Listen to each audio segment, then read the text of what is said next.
So, Dave, welcome to, I don't even have a name for the show, really. It just kind of started a few weeks ago when I started doing write-ups on companies and then felt there was some value in bringing on some of those CEOs just to go into a little bit more detail on the business. Uh, you know, when I do these write-ups, lots of questions get asked and I don't have all the answers. So I think the CEOs are probably better equipped to answer some of those questions for investors. And I think a lot of the people that follow me are probably more retail than institutional, but it's probably a mix of both. So let's just kind of start at the beginning and tell us, I mean, I know your background is from Google, but maybe talk to us about why you first started Upstart, what the original business model was, and then what you guys eventually pivoted into, which is obviously doing pretty well today. Yeah, sure. So company was founded about 9 years ago. I'd been at Google for 8 years building what became called Google Cloud now. And sorry, my wife's texting me. I got to tell her this isn't the time. It's the world that we live in these days. And, you know, Upstart was started with a different sort of product. I mean, it was inspired by the same notion, improving access to credit, access to capital for those who, you know, were sort of underserved. But we started out with this product called what became called an income share agreement, which was sort of a derivative of a loan. And we were really creating this thing, you know, kind of from scratch in terms of people being able to raise money and sell off shares of their future income, which sounds a little crazy. It was a little crazy. Got a lot of attention, got a lot of press, but in the end, it didn't really scale as a business. So about a year into it, we kind of had that meeting where we say, you know, hey, 6 months of cash left here. We better figure out something different to do. And, you know, more to the story, but we essentially pivoted into what essentially became a consumer lending platform. And with the basic thesis that you could use fancier math, more data to actually more accurately price loans. And we didn't know much more than that. We didn't even know whether we could create enough differentiation. And then, you know, my co-founder, Paul, when we started, he was 20. I was 45. I was older than his parents, which is a little bit odd. But, you know, Paul went to like one of the online lenders at the time. Now Paul just, you know, valedictorian of his high school class, perfect SAT score, double major at Yale, though he left to do this Peter Thiel 20 under 20 thing and never graduated, but clearly, you know, making six-figure salary as a 20-year-old working with me, and goes to one of these online lending platforms. From one of them, he gets rejected outright. The other one offers him like a 27% APR. So like, you know, I bet you we could do better than that for Paul, knowing what we know about him. So, you know, kind of inspired to say, most people are either left out in the cold or paying too much for credit. And if you had a smarter, better model, a lot of good things could happen, but on both sides, both for the consumer and for the lender. Yeah, I heard Paul give an interview once, or maybe it was just a quote that I saw written down, but he said something like, if the person never defaults, then they paid too much. And if they did default, then they paid too little, you know, in terms of the rate. I thought that was pretty clever. I never heard it kind of explained that way, but it does make sense. So Paul, and then who's the third co-founder? Anna. Anna was working with me at Google at the time. We didn't know each other that well, but enough that when I was leaving Google to found the company, she decided to join me. So she's really a super strong operational person, and that's sort of the trio that came together. And if I remember correctly, first round was early investors, right? Yeah, amongst others, but first round was in our seed round. That's true. So kind of fast forward a few years, and you guys built this AI-powered underwriting platform, or at least that's how I explain it. And then, you know, you are essentially giving this platform to community regional banks so that they can do a better job pricing their loans. Is the thought that it enables them to compete with the bigger banks, or is that not really part of the story? Yeah, for sure. I mean, when we started, we didn't really know what the business model would look like. We kind of knew what the technology was headed toward. But, you know, if you went back 4 years in time, we still could have chosen to become a bank, right? That might have been a viable path. But we basically said, look, we don't want to be a bank. We don't feel like a bank. I don't think we want to be a bank. So we want to be a technology company. But we knew we needed access to bank capital, bank deposits, because it's the cheapest and most permanent flavor of funding. So yeah, we had done all the work for the first several years with one small bank, and then basically said, we're going to turn this from a single tenant application to a multi-tenant application and invite other banks to join. And that's what's taken us to where we are today. Is is helping banks originate better credit, providing very modern tools to do so. And as you say, the most obvious thing is if you're a small bank, you certainly don't have the wherewithal to build these types of things yourself. So in many ways, we are, the ally to the smaller banks trying to compete with the much larger guys who have huge technology budgets. Right. So you guys started out with consumer loans or personal loans. I think somewhere up to $35,000 or $50,000 was the cap. Were most of those people refinancing student loans, credit cards? What do you think they were using it for? Yeah, we know pretty clearly. I mean, when we started, we didn't know how they would be used. We didn't intend to limit that in any way other than as long as it's legal. But in fact, when we started, it was really like, believe it or not, it was like, oh, people are going to take coding classes with this money and things like that. We had all these esoteric ideas because generally a younger demographic that was coming to us because that was who was underserved primarily from the big guys. And but in reality, like credit card refinance is just this dominant, enormous, large market. And like it or not, that's the majority of use cases is people paying off more expensive debt. Right. So recently, so I know you announced, we're going to kind of jump around here, but on this most recent quarter, okay, so for anyone that doesn't know, the stock was up about 90% yesterday. It was up another 10% today. The main reason was you guys guided to about 500 million in revenue for 2021, which was way above the previous estimates. You also announced the acquisition of Prodigy, correct? That's right. So what does Prodigy bring to Upstart, and why did you guys do that acquisition? Sure. Prodigy is essentially a somewhat early stage software company that is providing cloud-based software to car dealers to, in effect, modernize the process of purchasing a car. So if you think about it, like what Shopify offers to anyone who wants to build an online store, what Tesla has built themselves. If you ever tried to buy a Tesla, you can see it's a super nice modern experience. But you go to every other car dealer in the country and you step back in time 30 years. And so filling out forms on clipboards and yeah, sit across the desk from the guy typing into the OS2 computer, whatever. It's not pretty. And Prodigy's really said, no, we can modernize that experience with, slick iPad applications, both on the consumer side where it's really multi-channel, meaning you might start online, you might end up going in for a test drive, but the whole thing is really super nice. And essentially, we want to, or maybe put it this way, we kind of knew that the giant win in auto lending is at the dealer because that's where most loans happen. And as we dug into, what does it take to offer our loans at the dealer, we realized we'd have to build an application. You can't just throw it in there. It's an archaic process and system. So we would really need to build what we just internally would refer to as the dealer app. And this was like, okay, we've got to build a prototype. We got to take it out to 10 dealers to see if they like it. And it really just does financing. It's not anything more than a financing app. They already have financing solutions, so very complicated. And then we said, wow, it sounds like, if you want to be the buy now, pay later vendor for them, the problem is there's no Shopify for them to plug into. So in effect, build the whole thing from scratch, right? Yeah, we realized like, if you're going to do this right, you have to solve a bigger problem, which is just the whole process of buying a car. And that's what Upstart plus Prodigy will aim to do now. Awesome. So I believe Prodigy was still pretty early, right, in their kind of life cycle around the A or B round.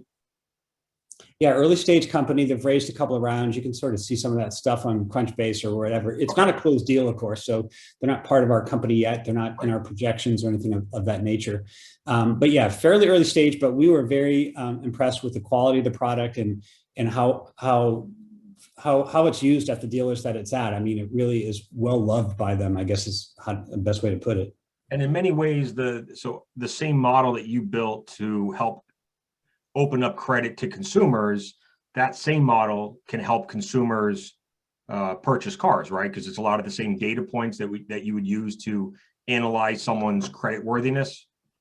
Yeah, the way we think of it is, a car loan is a personal loan plus a car, right? So you still are largely underwriting the person. You have to also naturally sort of understand and underwrite the secured asset behind it, which is the automobile. But that's frankly a much easier problem than underwriting the person who has a lot more variability to them. But so it's not a huge leap in terms of modeling, risk modeling, to go from personal loans to auto loans. It's actually taking a step towards something easier. The harder part is really the engineering of the process, because you have liens and titles and things like that to deal with that don't exist in personal loans.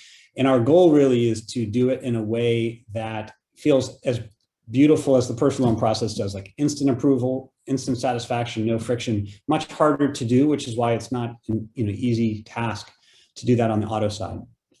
Are there other verticals in the credit markets that you guys are thinking about in the future, where similar models could work, whether it be credit cards, student loans, mortgages, even small business loans? I mean, when I own businesses and I go to get a business loan, it's my personal credit that they're using to underwrite the business loan.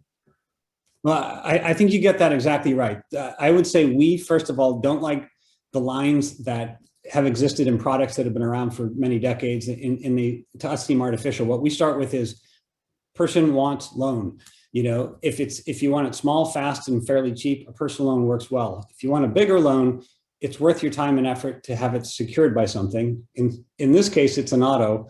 It's a purchase an auto, and that makes a lot of sense. And now we're doing all this work so the secure part of the loan can happen effortlessly. That's really the goal. Now, pull out the car, put in a house. What do you call that? I mean, we're not going to build a mortgage product, I think, in the traditional sense, but we love a personal loan secured by your house, which you might say, well, what the heck's the difference? And our answer will be a lot. And, just like you said, a small business, hey, in a small business, the owner's, putting their name in front of that. Right. So you're still underwriting the individual, but you have maybe the cash flows of a business backing it up. So our view just generally is we think of it as a continuum where you want to make capital available to people instantly, effortlessly, and the best possible rate you can get. And maybe that's a secured loan, maybe it's not, but much more of a continuum and much less, hard lines between all these segments. Now, something else that you guys announced on the earnings call or in the press release, I can't remember which one, you guys are also doing Spanish now? Yeah, we're working on and we'll soon launch a Spanish version of our personal loan product. And I mean, it may sound like whoop-de-doo, right? Of course you should. But really in the landscape of digital online lending in the US, it largely doesn't exist, and it's not trivial to do. It may sound easy, you just translate things into Spanish, but you can't do it halfway. You have disclosures and privacy policies and loan agreements and customer support. Like the regulators wouldn't have it so that, you market in Spanish and then show the disclosures in English. No. So to do it right, you have to put a lot of work in, and no one's, for whatever reason, felt like it was worth doing. But for us, we're really a platform focused on being inclusive, being supporting of populations that have been left out and not well served. And this is just another way to do that. I was just going to say that the people that, where Spanish is their first language, they are probably way more underbanked and underserved than the typical American is. Yeah, and we for sure, trust me, we serve Spanish-speaking borrowers all the time. And believe it or not, it really sucks, because even our customer service people who speak Spanish, they may be bilingual and speak Spanish, they'll say, I'm sorry, I can't speak with you in Spanish because I'll be in violation of the law if I do, which sounds bizarre, but which is why to do it right, you got to do the whole thing. And yeah, I mean, it's not that people in the US who prefer Spanish can't do this in English, but why not make it easier for them and more natural for them and make sure they really understand what they're signing? So if we use your 2020 numbers and then take the 500 million that you guided to in 2021, that's about 115% year-over-year revenue growth. So where is that growth coming from? Are you guys, is it part of this from getting into auto loans and other channels? Is this from bringing on more bank partners that are helping with deal flow? Where are you guys seeing the most growth? Yeah, I won't speak particularly to our guidance or anything. It's really not an area I can get into, but the universal thread behind all of our success is we grow, and I think it's quite unique in fintech, and for sure in fintech lending, is we grow primarily because the AI models underpinning our system get more accurate. And when that happens, the funnel throughput gets better. That means, the percentage of people who request a rate and end up getting a loan goes up. That's because when the AI gets smarter, you approve more people, you generally can offer them better rates. And then the degree of automation increases. So suddenly your funnel throughput's going up and up and up. And that's sort of the primary effect. The secondary effect is once that happens, you'll end up being able to market to more people, or you'll get more traffic. And so there's a secondary effect that drives the growth. And generally speaking, in almost any time you look in our history, that is the source of our growth. There's a few things special going on right now, which is we were in COVID, we're coming out of, hopefully the economy and everything else coming out of this pandemic phase. And, the pandemic phase was definitely a suppressant on our business, like you would expect. The degree of risk in the environment is very high unemployment. Actually, demand for loans was suppressed, which sounds weird, but true that people weren't spending, weren't actually borrowing as much. Banks all know this. So you put those together, and essentially it left us a little bit spring-loaded, where the models kept getting smarter. And in fact, during COVID, they probably learned faster, because when there's variance and things crazy happening, the models are gobbling that up and learning faster. And so that all just played, I think, into our hands, where a system that is AI-based will outperform in good markets, but it will really outperform when things are more turbulent.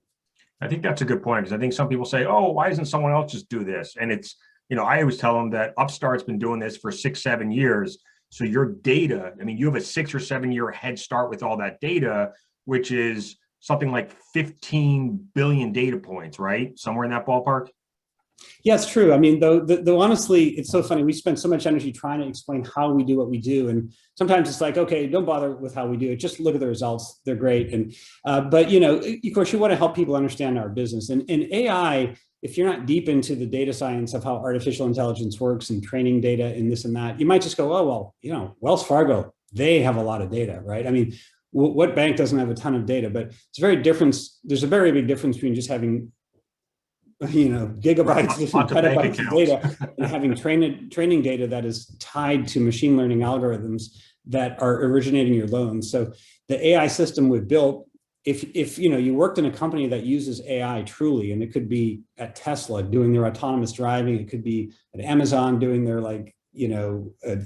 Alexa systems or what have you, what AI means and how it works and what makes it different from everything else. And so that's why I think tech people can understand what we do. I'm not really sure if you come from banking or lending, it's easy to understand what we do and how very different it is. I used to work in a bank in the wealth management group, and I would sit around, drinking coffee with some of the commercial real estate guys, and they literally had meetings once a week where they would sit around a table and go through loan applications and decide which loans to approve. and that was only 6 or 7 years ago. That's how archaic the underwriting business is in many ways. Yeah, it really went from a human-driven thing, which of course had so many problems. They're uncountable. In addition to being entirely non-economic, as soon as you have to sit down with a human to apply for a loan, a $10,000 personal loan's out the window in terms of being profitable, unless you charge 150% rate on it, right? Which is another whole story. Then when computers became part of the deal in the 80s and 90s, and this is many decades, great, but they still had sort of like simple rules-based system. If then, here's the rate sheet, and if your FICO is within this range and your income's within that range, here you go. And those rules-based systems are frankly what dominate the market today. That is how most systems work. So I know recently, I think maybe about a month ago, I saw the press release that you guys began working with Apple Bank out of New York. That's right. So what does it kind of entail to engage one of these banks, bring them on, switch them over to your platform? How long does that process take? Yeah, it takes a lot longer than we would like, for sure. Banks are conservative by nature, heavily regulated, really, frankly, in an interesting way, kind of motivated differently than everybody else. Most businesses, if you started a business, I don't want to say you're greed, but you want to grow, you want to be profitable, right? That's what businesses thrive on. Banks in many ways their just mentality is defensive. They usually started sometime in the past on some awesomely good business, which is why they're there. And the DNA of a bank is don't screw that up. Right. And they have all sorts of ways they can, and many times have screwed that up. So when you go in to sell them a whizzy new technology that's going to help them grow faster, be more profitable, it might sound obvious, but to them, it's not obvious. It's like, what could go wrong? That's my first question. So, I started the Google Cloud business and had to convince people to give up their email systems and go with Gmail. And you can imagine going into, Genentech in 2008 and saying, hey, you guys are going to retire all these old email systems and start using Google Cloud. And it was a laughable notion at the time. But, in fact, this is a parallel world, but we went out to the universities. The first thing we did in 2006 was try to convince universities just to use Google Gmail for their students, right? Doesn't sound like it's like 98% of the college market does it today. At the time, they said, you're out of your mind. Anyone who did this will be fired within 2 years. And, if you would fast forward even 3 years from there, universities were signing up and deploying, and we didn't even talk to them. We just made the tool and right. We're not going to get that fast with banks, but there's a technology adoption curve that is always there. Right. And it's going to go like this, right? I mean, once banks see their competitor adopt your technology and start to issue more loans with lower defaults, they're going to have to jump on board too, or get left behind. Yep. When you see enough banks doing it, you certainly see the success stories. You have to start to go, at your board meeting, what's our plan, right? What are we doing in this area? Not sure. That's when the market is at an inflection point. It's certainly not there yet, but we've designed our business so it doesn't depend on that. Our growth rate is not gated by how quickly banks adopt what we do, thankfully. And so we can kind of grow and the models get better. And banks come on board as it makes sense for them. And our platform gets a little bit stronger every time another bank joins. I won't ask you any questions about whether we're going to get any announcements soon on more banks coming on, because I'm sure you can't answer. Any plans to expand internationally? Well, certainly at some point we will. The trade-off as you sit in my chair and you're debating it is like, wow, we could probably grow for the next 10 years in the US market and have growth rates would be thrilled with, and barely penetrated, enormous opportunity. So there's an argument that says, the next software engineer, the next data scientist is best deployed in the US if you want to maximize return. But having said that, if you don't move fast enough to other places, eventually someone else replicates what you're doing there. And, that was the story in the very early days of Google. It sounds really funny now, but like Google didn't internationalize to every country in the world. And if you didn't for long enough, a local competitor who looked a heck of a lot like it popped up. And so we have to be cognizant that, we can grow for a long time in the US and there's every motivation to do that. But ultimately, the opportunity is much, much larger than that. And it's on us to figure out, when's the right time to pull that trigger. Awesome. Well, I told Jason that I'd only keep you for 25 minutes. So Dave, thank you so much. Really glad we got a chance to do this. In full disclosure, I own Upstart in my personal account and in my social capital fund. I'm thrilled. Obviously, a lot of shareholders are pretty happy this week. So thank you for the work that you do. Thank your employees for us, and we'll talk soon. Thanks, Jonah. Thanks for your support. You're welcome. Take care, Dave. Bye-bye. Take care. Bye-bye.